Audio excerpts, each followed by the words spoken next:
When creating a report or dashboard in Excel, it's really important right at the beginning to make sure your data has everything that you need to make the report as useful as possible.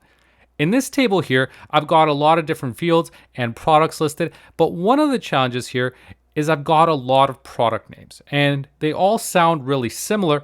So if I create a report just showing all these different products, it may not be that useful because it's going to be really crowded, especially imagine if you have a pie chart and we have all these different product names. It's going to be hard to visualize that and fit that on a pie chart. I've got numerous different types of flash drives, external drives, memory cards, all sorts of different categories here. And ideally, I'd group them. But based on this table right now, I just have product names. I don't have groups. But the good thing is I can actually create groups based off of this without having to do any complex macros or even using Power Query for that matter. What I'm going to do is create a lookup table. So I'm going to have two fields, one for the keyword and one for the category. The idea being I'm going to search these product names for a specific keyword. If there's a hit, then it gets assigned a specific category. For example, the first keyword I'm going to use is card, and I'm going to assign it a memory card category. So if any one of these products contains the word card, it's going to go into memory card. The key thing to remember is you want to make sure that your keyword is unique enough that it doesn't potentially overlap with others.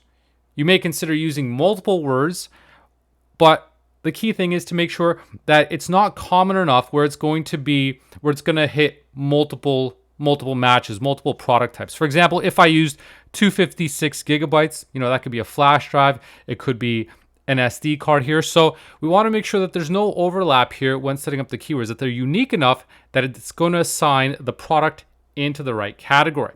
Another one, for example, a good one is USB. So I'm going to put that as a flash drive. SSD is just going to be SSD. RAM is going to go to RAM. If it contains external, I'm going to say external storage. And then NVMe is going to be an SSD. Now these values, I'm going to set up the formula so they're not case sensitive, but I'm just putting them here with their different cases just to be consistent with their descriptions. And to make it easy to reference this lookup list, I'm going to convert this into a table. So I'm going to go to Insert and select Table. My table has headers, click OK. So that way, if I add to this list or make changes, it's going to be easy to do so. For example, if I wanted to remove something, I can just right click, delete, and remove table row, and it's not going to affect the rest of my spreadsheet. That's one of the important advantages of using a table. It's automatically going to expand and contract as you make changes to it. So let's start by setting up that formula now. So I'm going to create my header here for the category, and I'm going to break down this formula to show you how it works. I'm going to start by using the search function, and what I'm going to do is look up this keyword field, and this is why it's useful to set up a table. So we've got the table name and then the field that we're looking for. And then within the text, I'm actually going to be referring to this value here for the product name. And I'm going to close this argument here. And so right now you'll see some value errors, but then I've got one match here. You'll see this corresponds to that second item here, so that it was found within the text. It tells you the position, so the 13th character in this field, which looks to be correct. So it is returning the value that I want. I just now need to modify this formula so it takes up just one cell as opposed to creating an array here. What I'm also going to do is use the isNumber function to check that it's returned a value and not an error. So it changes it to a series of true and false values. So it's easy to see that we've got a true value, we've got a hit right there. And so here's the secret to making it work. I'm going to use the match function before this. So with the match function, we're looking up a certain value. And so if you recall, we've produced an array of true or false values. In this case, there should only be one true value.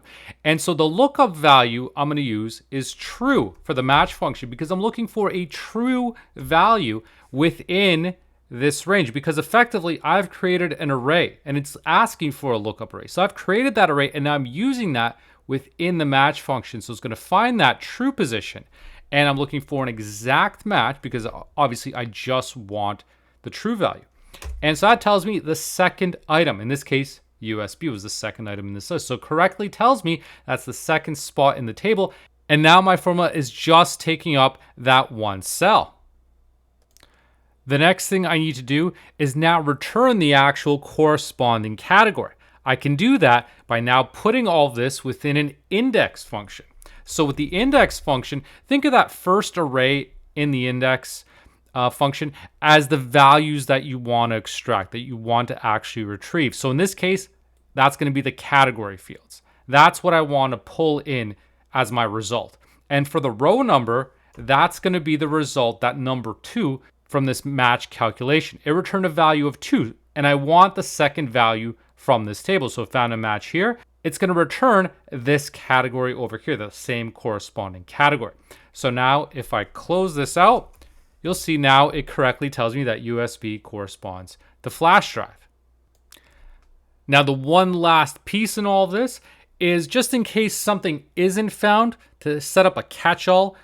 And for that, I'm going to use an if-error function. So I'm going to add if-error at the beginning of this and say, if nothing's found, then I'm just going to pull it into other. So ideally, we don't have anything with other, but just in case there's something that isn't on this table, we can pull that into there. So now I can copy this down, and now I've got a nice category list set up. So I've got the SSDs, all in the SSDs. I've got the memory cards in the memory card category, RAM related to RAM. So now I've got a nice, neat category set up. And this makes my table much more useful now when creating a report or dashboard, because now I can do analysis not just on the product, but also on the categories. That wraps up this video. I hope you did learn something. And if you did, please make sure to leave a like and subscribe for more. Thanks for watching.